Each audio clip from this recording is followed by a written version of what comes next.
There we go. Got it. Okay, so let me get that back up here. There we go. Okay, how's that now? All good, thank you. Okay, and Jasper makes an appearance again. So, like I said, that was something that I didn't know until I started looking into the exam, was that there were 20 questions that go ungraded and that you don't know which ones they are. And then you have a 3-hour time limit from when you start the exam. So all of this information, all of the information that you'll need, you'll find at the website down here. That's cbmt.org. And all of this information that I'm saying right here is from the like from the handbook for people who want to be certified. So this is how many items there are. So ultimately this totals 150, 130. So 5 of them are safety related, 35 referral assessment, 68 treatment, implementation, documentation, 10 evaluation and termination of treatment, and 12 professional development and responsibilities. Any questions so far? That's kind of the cut and dry version of all of this.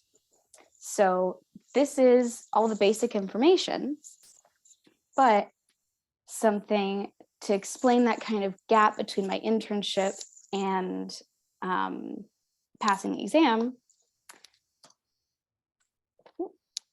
I took it twice. So I first took it March 10th of 2020. Didn't pass by 1 point. No.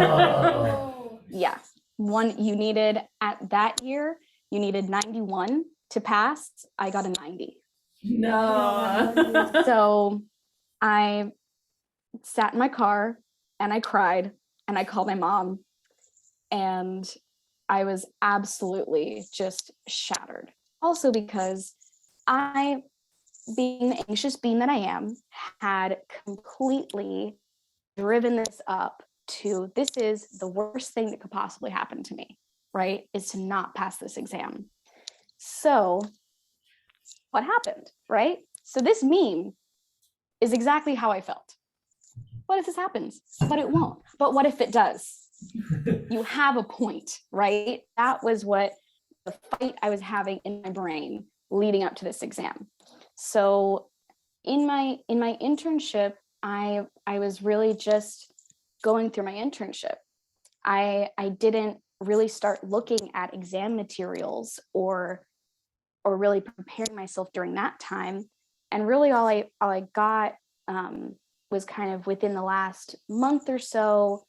Jenny sat me down and was like, so eventually, you'll be sitting for the exam, maybe take some time after the internship to study, and gave me that kind of advice. Maybe just take some time after to study and enjoy being home after your internship, and then whenever you're ready, make that appointment, go and do it.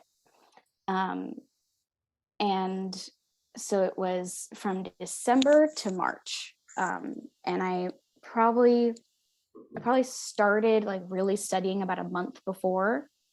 And I studied at home by myself. I didn't reach out to friends. I didn't reach out to resources because I was just a little ball of anxiety. And I really only told a few people that I was taking the exam. I kept it very, very close to my chest. And I drove there by myself. But the next day I had a job interview, and I actually got the job despite not having my certification, because they were able to hire me on under like a probationary thing, that as long as I was, I had my bachelor's degree in music therapy and that I was, going to be taking the exam. So that's what happened. kind of leading up to it. And after too, I definitely took some time to mourn. And also this crazy thing happened like 3 days later where the whole world shut down, right? That the entire world shut down. The testing centers shut down for months. Nobody could take their exam. So I kind of took that as a time to be like, I'm gonna let myself off the hook a bit. I was getting used to doing completely virtual music therapy with adults with disabilities, working for this day program that could not be a day program during the pandemic. So I helped them develop their curriculum and things online. So that's what kept me really busy for pretty much at least months of the next year. So, or really, no, for the next year. So then, how did I better prepare, right? I'll go into each of these more in detail, but I waited until I was in a better headspace. I did a lot of mental preparation. I used literally every resource I could think of to help me feel prepared walking into it. And I actually told people I was taking the exam. I didn't let myself become internal and get more scared, because that wasn't helping me the first time around. So headspace, these things I did. So affirmations like this one. I love this one. Stars don't actually look like this. They look like you. You're my star. So having those positive affirmations that I am successful, I am accomplished, I was like, I have a bachelor's degree, and this is just the next step, so then meditation, mindfulness, so just having that practice of feeling what was happening in my body. Even just thinking about the exam, I would start to get anxious, so just being mindful of that and being able to recognize when that was happening, and then using the coping skills that I've implemented before for my test anxiety in the past. So then also breathing exercises like we just did at the beginning, right? So just taking that time, because actually I'll get into that too. So then mental preparation. So I physically prepared myself for that day. I ate very well the day before. I had a good breakfast that morning that was going to keep me filled up. I'm pretty sure it was avocado toast. And I drank a lot of water the day before to make sure that I was hydrated. But then I also didn't want to drink too much water that morning, because I didn't want to have to get out to pee. So, because really for me, it was like every minute counted in that test. So I know that my best time of day for test taking is in the morning. So I was able to schedule my test. I think it was like 8:00 was my testing time. I dressed for comfort, and there are also testing center dress code rules. So if you wear a jacket into the test, you can't take it off and put it on your chair. You have to take it off, or you have to wait till you leave the room, take it off, hang it up on a coat hanger, and then go back to your test. So it's things like that that I had to keep in mind. They kept the room at a pretty temperate temperature, so I just wore yoga pants and tennis shoes with comfy socks, and just a very thin sweater. And that ended up, me being comfortable in what I was wearing helped me feel more comfortable. And that's what I was studying at home. I was wearing my comfy clothes. I wasn't wearing, I wasn't dressed to impress when I was studying at home. And just to give you an idea of what I mean by stimulus deprivation of the testing room, this is basically what the testing room looks like. You get, the one that I was in did have windows, and it was these little cubicles, and and sometimes they might, depending on how busy the testing center is, they might seat somebody next to you. And there's people taking all different kinds of exams. They're like construction exams and all different things happening in there. So you get these headphones, give you earplugs, and you get a piece of paper and a pencil. So that's all you're walking in there with. So as preparing myself for just that physical room, and having taken it the first time, I knew exactly what the inside of that testing center looked like and smelled like and felt like. You know, I felt like going into the second time, I was much more prepared in that way.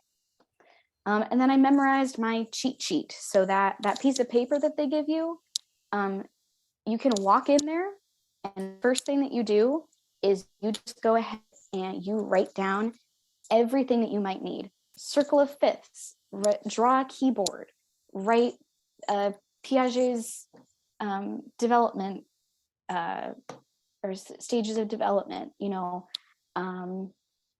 any vocabulary, any you know, music theory things that might come in handy for you. You know, kind of having that in your head. And I practiced writing it out multiple times before I took the exam, and I developed what did I need in that test, and what acronyms or things could I use to help me. So yeah, that's something there. And then resources. Take the practice exams. I definitely do not have practice exams as a Google document. I definitely do not have those. Okay, and I definitely will not be emailing them as well as, but yeah, I don't have those. Okay, so then there's also a Facebook group for CBMT study, like study tips and everything. Get on that Facebook group, and you're going to see people going on there, you know. And I honestly had, you know, Schadenfreude, you know, happiness and the misfortune of others. I would go on there after I had just not passed that first time, and there were people on there who were saying, I've taken it 6 times, I've taken it 8 times, and I was like, whew, I feel better. But yeah, you know, then also just having people that said, you know, I passed the first time, and here's what helped me. That there was a girl that took a picture of what her cheat sheet, and she said, this is what I memorized, and I brought this in, and I immediately wrote everything down, and that's what helped me through the exam. So things like that. And then this is a link to a music therapy ed workshop. So music therapy ed is run by Kat Fulton, and she's a music therapist, aromatherapist, and she holds all kinds of CMTEs and things. And she did this one June of 2020 that she had a couple different people speak on what it's like taking the CBMT exam and what tips they had. And oh my gosh, it was so helpful to me. One of the best tips was that you can bring in a water bottle. And so this, I can't remember who it was that was the speaker, but she said, bring water, and when you get to a question that frustrates you, that you just keep reading over and over again, and you just can't figure out what that best answer is for it, take a drink of water. just take a drink of water and let yourself sit back for a second, and you might just see something you didn't see before. So yeah, I did that a few times taking it. So then study groups. If you are if you end up staying in that area, you're able to find your music therapy interns, or you're taking your internship with other music therapy interns, then get a study group together. Start early and start looking at things. Get all those study groups. And this picture is kind of illustrating that, yes, your intro to music therapy textbook is actually your friend. You might just have it tucked away in a drawer somewhere right now because you haven't needed it since freshman year. But it really is the best refresher course for the exam, because it really does just give you a good overview of everything, because it's going by population. So it really does give you a good overview. So then support. I must go, my people need me, right? That being, I told my employer that I was taking it. I waited until the day before because I was still really nervous, but she was so supportive and just, oh, I'm so happy for you. Congratulations. And then she texted me that morning, wishing you all the best. You're going to do great.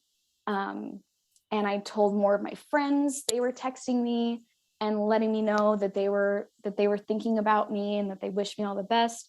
And my mom, I say she let me because she was like, how are you getting to the test?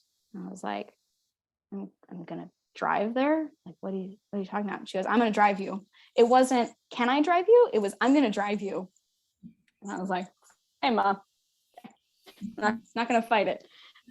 So she was the one that was out there when I passed, and I just walked out and I held up my paper, because that's also something you might not know, is you find out right when you leave if you passed or not. You don't, this is not like, sitting for the bar exam or something where you have to wait for it in the mail. No. You walk out and they immediately tell you your score. And then you sign a paper, either just saying, I took the exam. So it really sucked that first time when I didn't pass, because this woman even was like chipper with me after she saw my score, because she looked at my cheat sheet and thought I was a crazy person looking at my circle of fifths and my keyboard. She was like, what test were you taking? And I was like, music therapy exam. And then she was like, oh, here. And then saw that I didn't pass by 1 point. I was like, wow, it was really misleading. Thanks. So yeah, just being able to have that support in place is very helpful. And that was something I didn't really know the first time around. So I had a question really quick. Yeah. Oh yes, go ahead. Oh, you were talking about like the tip of bringing the water bottle when you get really frustrated with the question and taking the time. Is it like where you can't move forward until you answer that question, or can you see all of the questions? You can't see all of the questions at once. You move back and forth through the questions? You can Okay. move back and forth. You can also on your, that was something else that I think I learned from the music therapy ed workshop, was when you're taking the exam, or on your little cheat sheet, make a little section that says easy, medium, hard, and put and label each question as you go. And then when you're going back over, like once, if you figure out your timing, and then when you get to the end of the exam, you can go back, look over the questions that were hard for you first, and then if you have time, go over the medium ones, and go from there. Thank you. Yeah. So my first one here is figure out your timing, because that was something that I knew that I was stressed about the time, but it was kind of that freeze of flight, fight, and freeze, where I was like, I just know that I only have 3 hours and I'm stressed out about it and I don't even really want to think about it. So I'm just gonna be however I am when I get in there. And that did not work for me. I was, just finishing, or I was like just finishing quick through the questions when it came to the time. So second time around, I knew what my testing start time was, and then I knew what time was halfway, and I knew what time was, okay, 30 minutes left, okay, 15 minutes left, and I was able to give myself a countdown and be able to pace myself in my timing. And that when it was one of those hard questions, I would go with my instinct and I would write down that it was a hard question for me. And then at the end, I had time to go back and look over those hard questions again and decide if I wanted to change my answer. And then that kind of leads me into the one down here that's you can argue your answer. You can argue your answer in the text box. There's a text box at the bottom of every question of the exam. This is something I didn't know, was that if you get to a really hard question and you're deciding between two answers and both of them could be right, you can actually argue. And then let's say you have something happen just like I did, where you only missed by 1 point, then you can petition to have your test examined by a person. And then when that person goes through your exam, they're going to see where you argued for your questions. And then they can actually determine if you should or should not get that point. Ooh, So I like tests like Love that. right. And that's something I didn't know that from the handbook. I didn't know that. So yeah, that was a great tip. Highly recommend that music therapy ed workshop video. Good to know. Yeah, so then I would say start studying a little bit of it at a time during your internship, and ask for help from your supervisor. Your supervisor is there to help you to become the music therapist that you want to be. So, they're going to be there for you. Like I said, wear comfortable clothes, stay hydrated, and, bring that water bottle with you to your exam and just let yourself get in that headspace. And of course, hype yourself up, listen to your hype up music. I know when I did my junior recital, my song was Me Too by Megan Trainor. That was who's that sexy thing I see over there? That's me standing in the mirror. That was my jam. And then that was my jam the morning of the exam. I was like, that's me. I'm that me, right? So that's what helped me. So any questions? We got a question over here. So you said that you took it twice. Did you have to pay for it twice? Yes, but you don't have to pay as much the second time. Fantastic. They're so kind, and they take off $50 when you take it.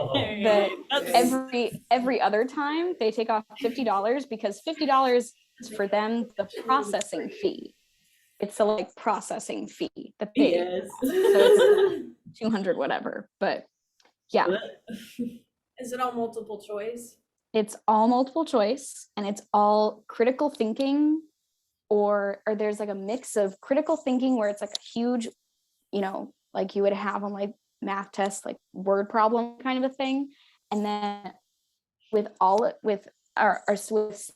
critical thinking questions, it's not choose the right answer. There might be more than one right answer. It's choose the best answer, which sucks. I'll be the first one to say that. I hated it. I hated that part of it.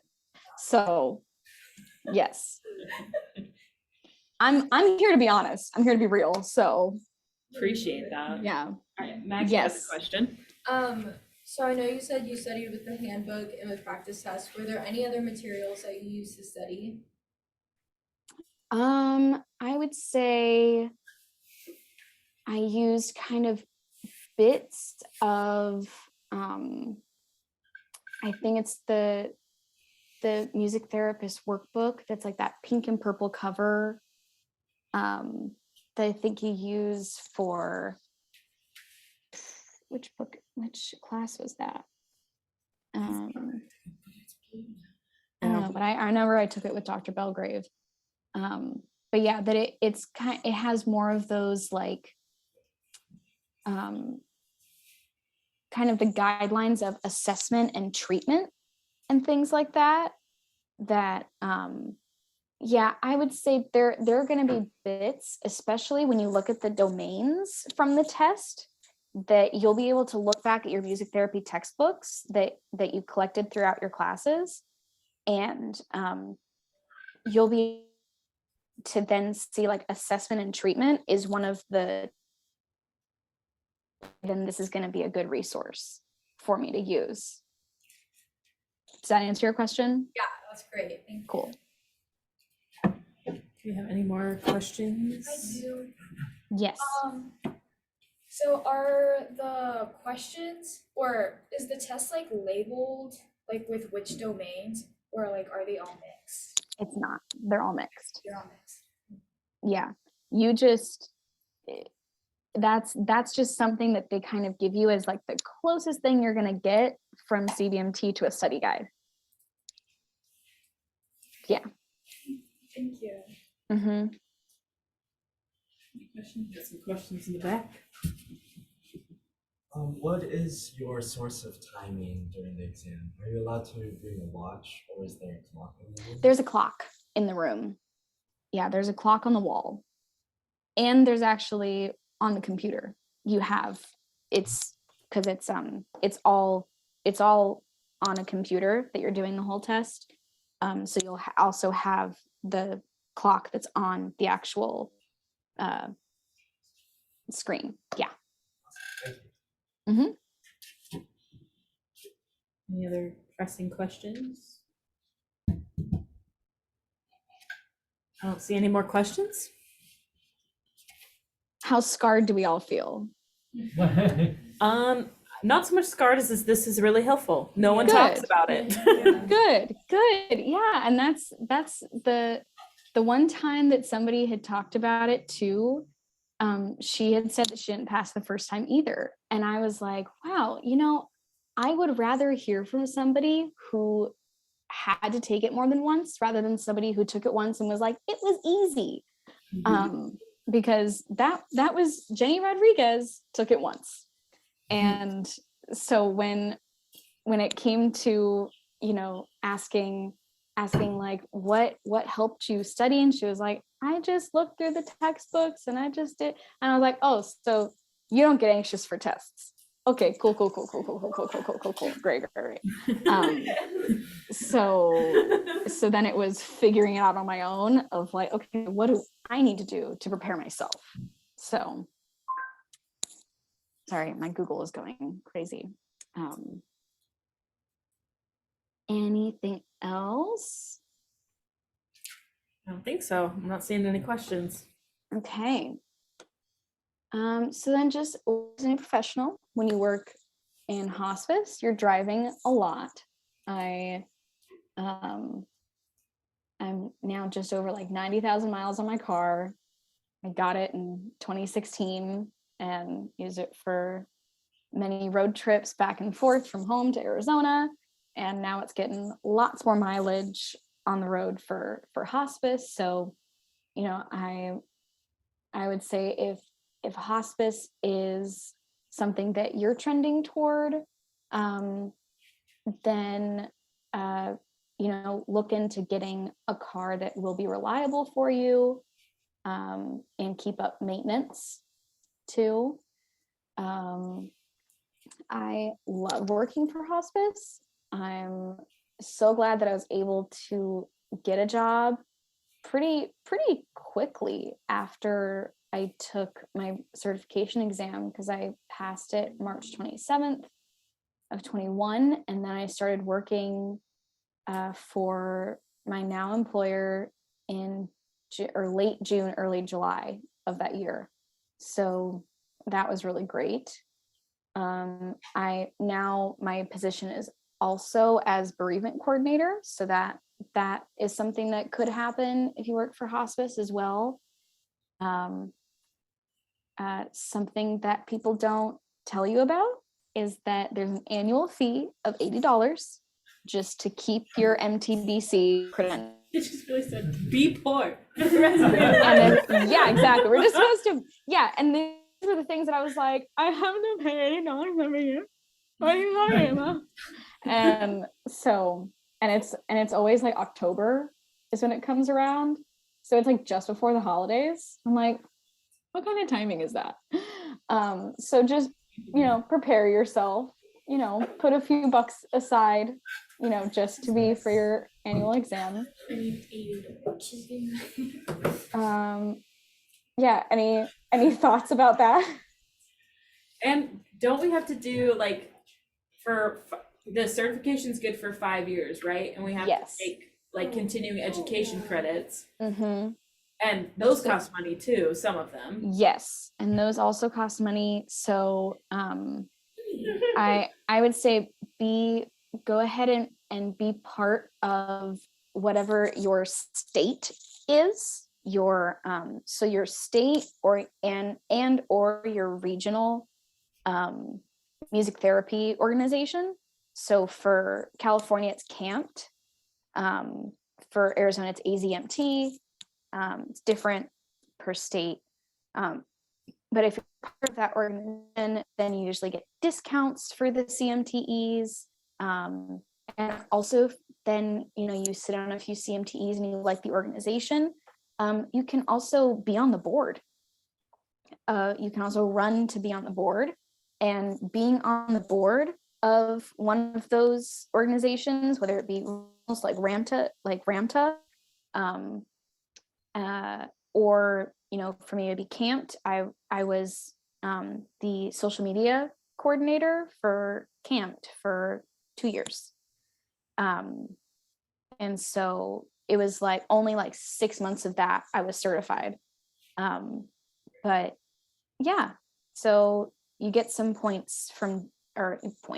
you get some credits towards your continuing education, and the one that I believe also, if you're in a job position that you're utilizing your credentials as your credentials are required for that job position, then you also get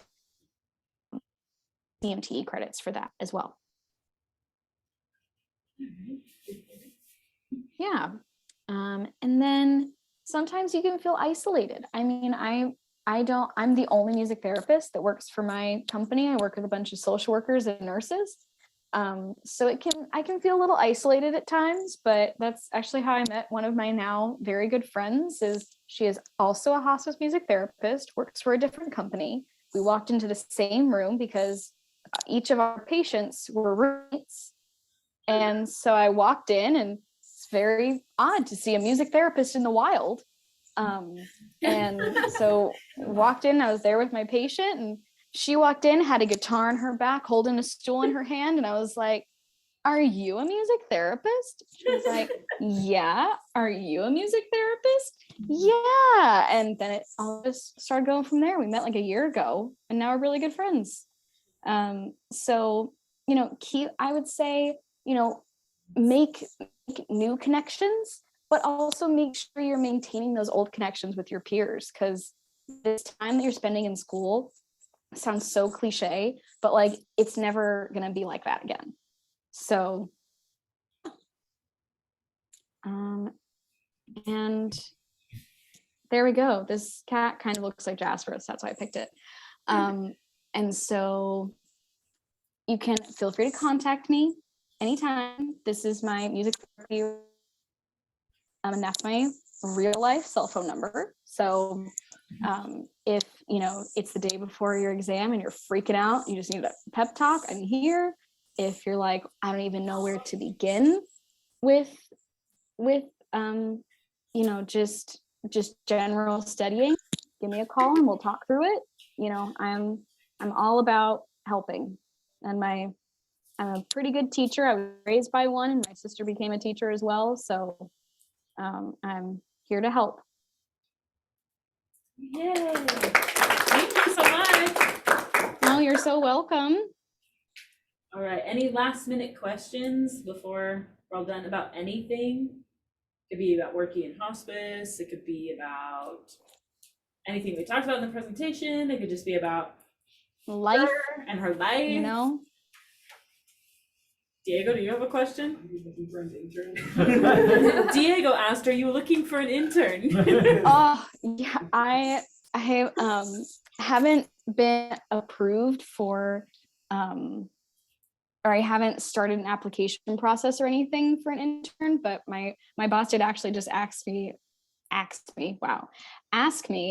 if I would be open to having an intern. So I'm gonna look into it and research, because I'd probably be doing the application and things on my own. And I would really like for my intern to have a stipend, because I know I had a stipend and it was a pittance, but it was something. So yeah. I'm from California, so I'm And- like right there. Yeah. Oh yeah, what part of California? I'm from like, I don't know how well you know California. I'm like from like Diamond Bar. Okay. So it's like, Yeah. like a little bit north of Orange, like you take the 57. Yep. Yeah, I live in Orange. That's Oh, okay. where I am right now. Yeah. Yeah, our office is based in Placentia. Oh, Okay. We're called Riverside Community Hospice and Family Care, because what happens a lot with hospices is they kind of get eaten up by each other, or they get taken over by a larger corporation. So that's what happened with our hospice. So it really was a good thing, because sometimes you'll find that with hospice, then when something new comes in, you get taken up by a new organization or something, then that hospice goes under, because the corporation doesn't feel that it's benefiting them, or that it's not profitable, or they just end up laying a bunch of people off, that kind of thing. Luckily, we only had one layoff.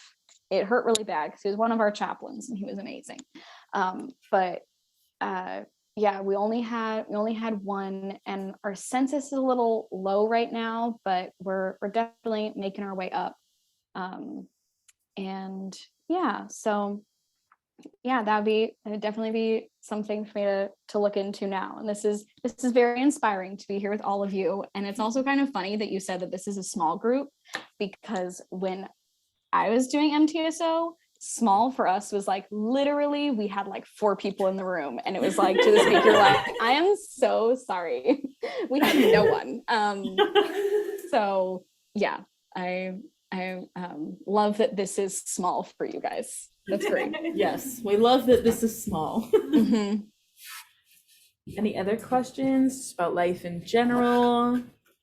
Tips for internship? I know a lot of us are in the sinking ship that is applications. Any questions about any of that? Any questions about dealing with burnout? It's that time of year. Is that time of year? Yes. I have a question. How much did your internship like location factor into your like job, like finding a new job? Dude, that is so funny actually that you asked that, because my internship was supposed to be here in Orange County with Seasons Hospice, and I applied and I got the internship. I think, man, I can go back on my Instagram and see the exact day that I posted that I got the internship. And then I had to repost later and say, just kidding, not doing my internship there, because oh gosh, where did it go? Yeah, that was fun. Oh yeah. So it was that I had gotten the internship with Seasons, probably January. I think I was like very ahead of the game, and I was very happy about it. But then come March, so this is March 25th, so like almost almost like exactly 4 years ago, March 25th, I got or actually no, it was even before that. They must have called me in February. So February, they call me and they say, so the person who would have been your supervisor is no longer with the company, and we don't know when or if she's coming back. Yay. And I was like, I was supposed to start in June. What are you talking about? And so then she was like, is there any other location that you could for an internship with? And I was like, the only other option would be Phoenix, because it was really either Orange County or Phoenix, because when it came to how my living situation in Arizona, I was living with my grandma. So I was like, those are my only options for an internship where I'm only getting paid a stipended amount, and you only get, and if it's a stipend, I learned, this is a fun thing to learn too, I got $3,500 as my full stipend, but I only got the first half after my first 3 months, and I got the second half after I was done. So that was fun, and then I got taxed on it. So that was great. And as my bit of income that I had that year. So yeah, that was great. And so then I ended up having to re-interview for Phoenix over Zoom, because that was the world. And so I re-interviewed with them, and then they called me like a week later. They're like, you're in. So yeah, I ended up, and I even for a minute considered staying out in Phoenix, but then realized, my grandma was moving over to California. I just really wanted to go home. I wanted to be, that was my plan all along, was I just want to go home once I'm done and find work there. So really it was kind of, I was in limbo a few times. I was in limbo between, the internships, between figuring out, where am I going? I need to go to Phoenix, or I'm just SOL. And then it was kind of the limbo between my internship and finding my first job as a music therapist. And then, just life in general was happening as well. So, yeah. Well, we do have to wrap up because of time, Yep. and we got a raffle to do for everyone's attendance Yes. today, and sweatshirts to give out. So thank Awesome. you so much for coming you're and so joining us welcome. today. Thank you. This meeting has been Thanks for recorded, having me. so it'll be on our YouTube channel for those of you who got part of it or want to have this back as a resource. And then, of course, she's going to share the slides with me, so we'll have access to her contact info, so you can ask any questions that may come up as time continues. Yeah. All Thank you. right, Thank you so much, everybody. Have a great rest of your day. Bye. Bye. Okay, did anybody not get a raffle ticket? That's what I thought.